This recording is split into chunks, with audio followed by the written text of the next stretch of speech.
Assalamualaikum warahmatullahi wabarakatuh.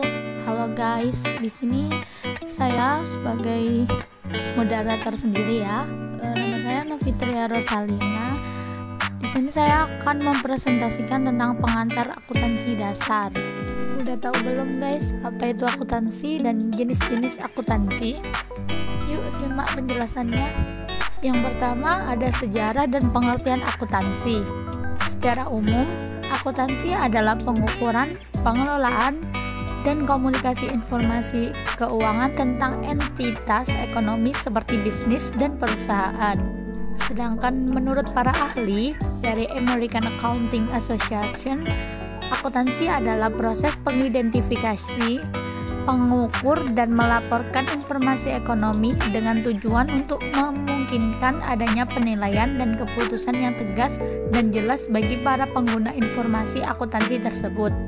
Dan sejarah akuntansi di sini diakui lahir melalui tokoh bernama Luca Paciolo yang dijuluki sebagai Bapak Akuntansi pada akhir abad ke-15, lebih tepatnya pada tahun 1494. Kemudian akuntansi diperjelas dengan keluarnya buku yang membahas tentang pencatatan dan pembukuan secara berpasangan atau dikenal dengan sistem double entry, debit, kredit di dalam buku berjudul Summa de Arithmetica, Geomatrica, Proportioni et Proportionalita.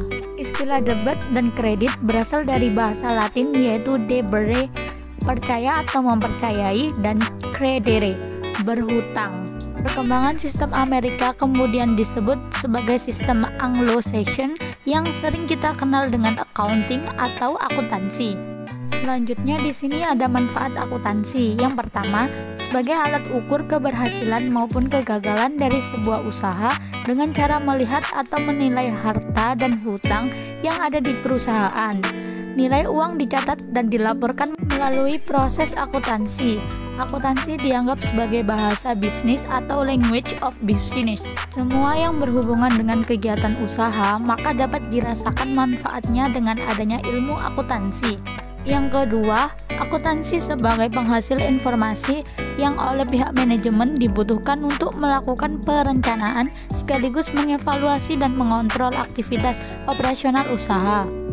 Dan yang terakhir yaitu menyajikan informasi ekonomi dari suatu kesatuan ekonomi atau ekonomi entity yaitu badan usaha kepada pihak pemakai informasi akuntansi. Jenis-jenis akun di sini dibagi menjadi dua. Yang pertama akun real atau real account, dan yang kedua akun nominal account. Akun real adalah akun yang saldonya pada akhir tahun periode akuntansi dipindahkan ke dalam neraca.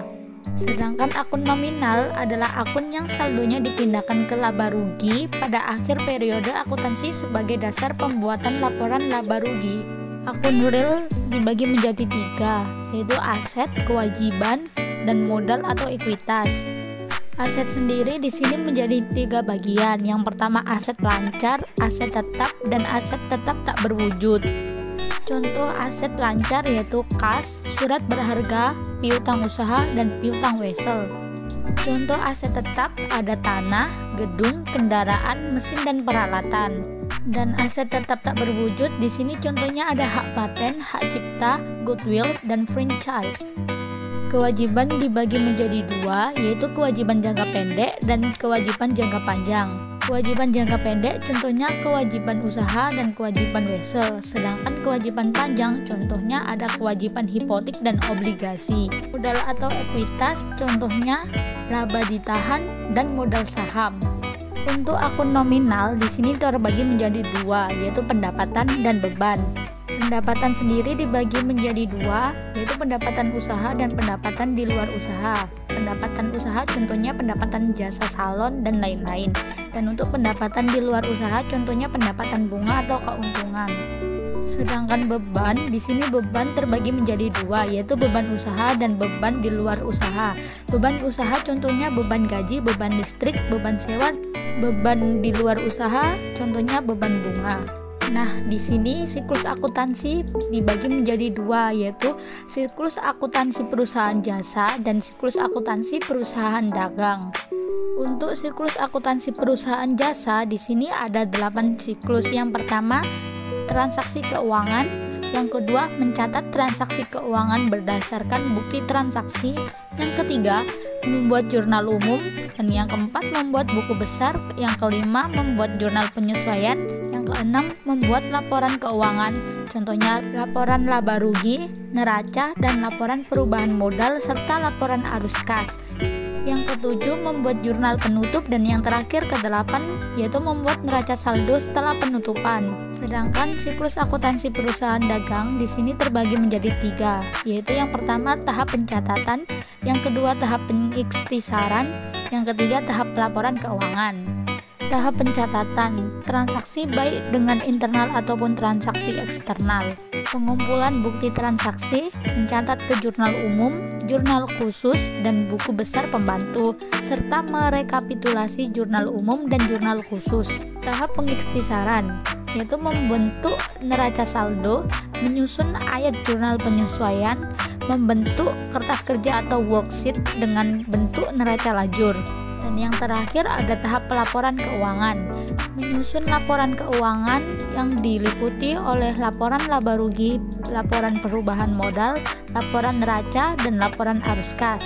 Lalu menyusun ayat jurnal penutup, membentuk neraca saldo setelah penutupan, dan yang terakhir menyusun ayat jurnal pembalik. Nah guys, terima kasih sudah mengikuti dari awal sampai akhir video saya.